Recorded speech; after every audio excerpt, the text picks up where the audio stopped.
काजल को जेवर पहनाते समय ज्योति भावुक क्यों हुई, और शादी के बाद ये जेवर काजल को क्यों मिला।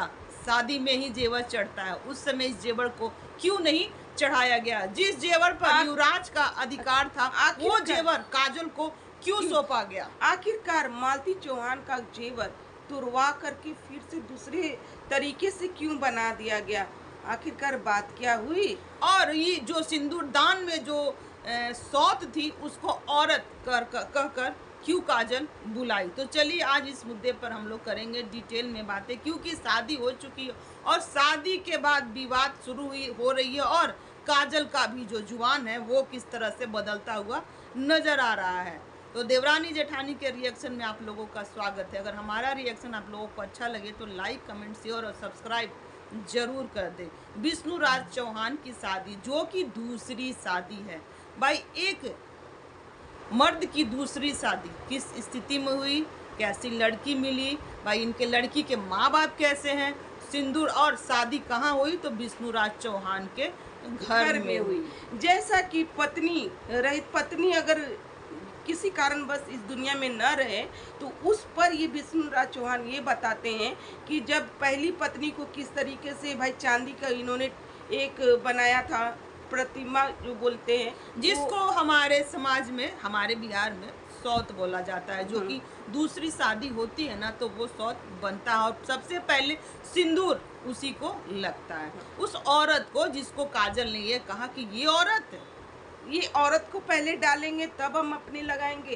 भाई वो वहाँ पर दीदी भी बोल सकती थी कि दीदी को पहले लगाएंगे तो मैं खुद लगा लूंगी। शादी के पहले इनका जुबान दीदी वाला था, हमारा बच्चा वाला था भाई, शादी होते ही एक रात में इनका जुबान हो गया औरत। अब पता नहीं युवराज के साथ इनका कौन सा भेदभाव देखने को मिलेगा, भेदभाव देखने को या फिर प्रेम मोहब्बत देखने को मिलेगा। भाई ज्योति जो कि इस रिश्ते को कितना अच्छे तरीके से निभा रही थी, हर चीज को इन्होंने बहुत अच्छा से निभाया, और भाई जब गहना हर चीज किया, सिंदूर दिया और हर चीज बताया भी कि पहले इसे सिंदूर लगाना फिर इसके बाद खुद लगाया जाता है तब लगाना, क्योंकि दूसरी शादी ऐसी तरीके से होता है। देखा जाए ना तो ज्योति बहुत कम उम्र की है और ज्ञान बहुत ज्ञान का भंडार है। जो जो शब्द उसने मतलब बोला है ना, सच में दिल छू जाने वाली बातें की है।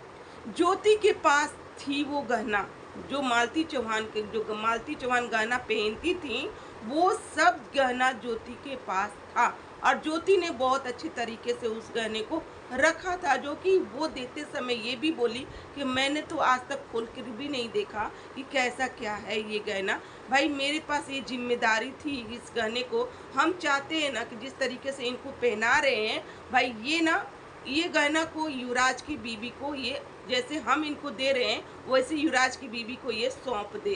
भाई ज्योति का कहना यहाँ पर बहुत ही अच्छा लगा और सच में इसी तरीके से होना भी चाहिए। अब ये काजल क्या करती हैं क्या नहीं, क्योंकि एक औरत जो होती है ना गहने के लिए बहुत ये होती है, भाई गहना ही चाहिए उन्हें, चाहे कुछ भी हो, गहना के लिए बहुत प्रेमी होता है। तो क्या पता ये काजल दे कि ना दे पता नहीं, लेकिन यहाँ पर काजल को जब गहना पहनाया जा रहा है ना, वो उनका हक है ही नहीं। भाई वो गहने को ये रख देती और युवराज की बीवी को ही देती और चाहे युवराज को ही दे देती। लेकिन यहाँ पर इनका कहना है कि शादी हो गया तो गहने भी पहनना चाहिए औरतों को, क्योंकि ये रिवाज होता है। तो ये उसी गहने को क्या किए कि तुड़वा दिए, तुड़वा करके और उसे दूसरे मैंने उसी तरीके से बनवा दिया और वो दे दिए। भाई ये गहने जब ये मालती चौहान इस दुनिया से चली गई थी तो वो गहने को ये इन्होंने गिरवी रख दिया था या फिर मौसी के पास था, और वहाँ से इन्होंने मौसी को भी ये आरोप लगा दिया कि गहने मिस है, जो कि मालती चौहान का हार हुआ करता था दोस्तों, जो कि बहुत बड़ा हार, मोटा हार था, वो गिरवी है, गिरवी है, बहुत चीजें था जो कि नथ में जो लगा हुआ था वो भी था। मालती चौहान के गहने जब मालती चौहान पहनती थी तो हम लोगों ने भी देखा है ना, बहुत सारे गहने मिसिंग थी उसमें से, बहुत गहने जो कि हार नहीं है, इसमें ये चीज नहीं है, और हर गहने तो वो सारे तोड़वा के नए तरीके से बनाया गया, क्योंकि वो सब जेवर मालती चौहान ली थी, तो इन लोग के मन में शायद डर होगा, तभी तो उनके गहने तोड़वा तोड़वा कर फिर अलग तरीके से बनवाया गया। भाई अलग तरीके से, क्योंकि इन लोग हैं रहते हैं भाई कि इस पर भूत आ गया तो उस पर भूत आ गया। और जैसा कि गहने में होती है, जब जब इस दुनिया में जब लोग जो औरत अकाल मृत्यु होता है ना, तो उसका प्राण उस घर में रहता है उस चीजों गहने रहता है, गहने में बसता है। गहना जो उसके कि माना चीजों में हाँ, बसता है, हाँ, तो उसके वो बच्चों में बसता है। जब जब बच्चे पर कोई संकट आएगा तो वो आकर किसी रूप में वो खड़ी हो जाएगी। ऐसा हम लोगों ने भी कहीं सुना ही, आज तक देखा नहीं है पर सुना है। इस चीज को हम लोग भी रख रहे हैं। लेकिन जिस तरीके से ज्योति ने बोला ना, बहुत ही अच्छा बात बोला। और विष्णुराज चौहान जो कि गहना को सौंप दिए भाई, और यहाँ पर ज्योति भी रोने लगती है। गहना पहनाने वक्त वो रोती है, पता नहीं किस बातों को ज्योति ने याद कर लिया कि जो कि भावुक हो गई, वो रोने लगी।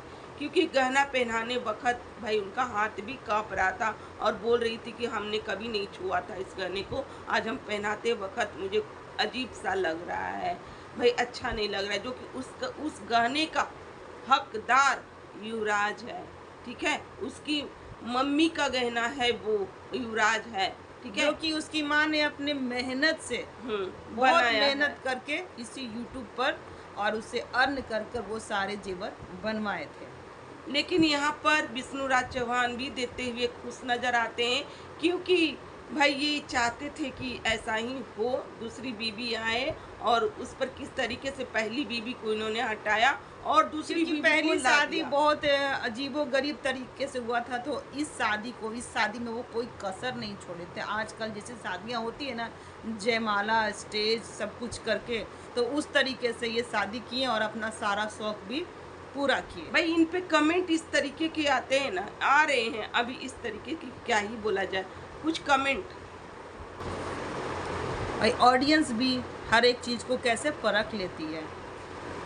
आज सबसे ज्यादा दुख हो रहा है, मालती की बात आज सही हो गई, विष्णु मुझे मार कर दूसरी शादी करेगा। मालती चौहान मरने से पहले ये सब बात स्टेटमेंट करके रख कर गई है। ज्योति महादेव ने बहुत ही अच्छे से अपनी जिम्मेदारी निभाई है, अब आपकी बारी है। ये तो अपने शब्दों में ही भाई अपनी दीदी को औरत करते हुए नजर आ रही है। ज्योति बहुत ही ईमानदार है, हर घर में ज्योति जैसी बेटी बहू होनी चाहिए। ज्योति की तारीफें लोग करते नहीं थकते हैं, और सच में ज्योति बहुत ही अच्छी है। ज्योति इतना कर रही है, ज्योति को भी दिल दो भाई। मालती अपने कमाई से गहने बनवाई थी, इस गहने पर युवराज का हक है, काजल का नहीं हक है। जो काजल डंस मार के बैठी मालती का जो भी जेवर था गलत है, वह सब युवराज का हक है। ज्योति के विचार जैसे पूरे परिवार में तुम्हारे घर में कोई नहीं है। विष्णु भाई, बात आपको बुरी लगी तो लगी, बहुत अच्छी लड़की है। भगवान ज्योति जैसी बीवी और महादेव जैसा भाई हर किसी को दे। सच में ये दोनों जो कपल है ना, बहुत ही अच्छे हैं। ये ऑडियंस को अच्छे तरीके से दिख रहा है। अब काजल किस रूप में उस घर को हैंडल करती है, उस बच्चे को हैंडल करती है, अब यही तो देखना है। तुम संगीता को बोल रहे थे कि गहना रखी है, कहाँ से आ गया? जबकि गहना ये बोल रहे हैं कि गिरवी रखा हुआ था, इसको छुड़वाकर हम लाए हैं और अभी भी हार गिरवी रखा हुआ है। ज्योति भाभी के लिए बहुत कुछ कहना, वरना गहना बनवा दीजिए, क्योंकि भाभी के पास गहना ज़्यादा नहीं है। भाई ये बहुत ज़्यादा संतोषी है, देखने में ही लगती है कि ज्योति बहुत संतोषी और बहुत ही अच्छी है, 2 कौड़ी की लग रही हो। ज्योति जैसी ये कभी नहीं बन पाएगी। ज्योति का भी ज्वेलरी दिलाओ विष्णु भाई, उसके पास तो कुछ भी नहीं है। लेकिन ज्योति ये गहने को संभाल करके रखी हुई थी, वो देखी तक नहीं थी कि क्या गहना है क्या नहीं, क्योंकि पहली बार उसने खोल के देखा जब पहनाने गई तब। अगर ऑडियंस का भी प्यार और सपोर्ट ज्योति को मिलेगा ना, तो इससे कहीं गुना अच्छे जेवर इसके पास होंगे। इसलिए ईमानदार और संतोष और अच्छा इंसान रहना चाहिए। ये इनके जैसा तो बिल्कुल भी नहीं होना चाहिए कि अपने यहाँ पर ज्योति ने एक बात और बोला कि जो कि गहने पहनाते वक्त कि ये गहने मेरे पास थी, लेकिन आज हम इनको दे रहे हैं। ये इनका क्या होता है भाई, ये गहने का हकदार युवराज है और सही उसकी मायने बीवी, में, हाँ। भाई ये दे देंगी उनको तो अच्छा रहेगा। इस सही तरीके मायने से- में इस गहने का जो मेन हकदार है वो युवराज और युवराज की धर्म पत्नी है। अगर हम जिस तरह से इनको पहना रहे हैं, एक दिन इनको भी इसी तरह से अपनी भाई युवराज की बीबी को भी पहनाना पड़ेगा। पर इस चीज को ये कुछ बोलती नहीं है, भावुक होती है। पता नहीं इनके मन में क्या चलता है। कहीं ये लोभ तो अंदर में ये लोभ तो नहीं पनप रहा होगा कि नहीं अब इस चीज को हम किसी को नहीं देने वाले हैं। देखिए, क्योंकि उस गहने में मालती का आत्मा है है ना भाई। जो भी कुछ कहो एक औरत का होता है, मरे चाहे कुछ भी हो, गहने में प्राण बसा हुआ रहता है। एक औरत का प्राण उसके पति में, जेवर में और बच्चे में बसा रहता है। जब जब तकलीफ बच्चे को होगी, पति को होगी और गहने, तब तब वो औरत जरूर आएगी, किसी भी रूप में आए वो जरूर आएगी। चलिए जिसकी अकाल मृत्यु होती है उसकी बात हम कर रहे हैं। चलिए दोस्तों, आज का रिएक्शन ये तक का। अगर हमारा रिएक्शन अच्छा लगे तो लाइक, कमेंट, शेयर और चैनल को सब्सक्राइब किए बिना मत जाइएगा। चलिए मिलते हैं नेक्स्ट रिएक्शन के साथ। Bye bye. Bye bye.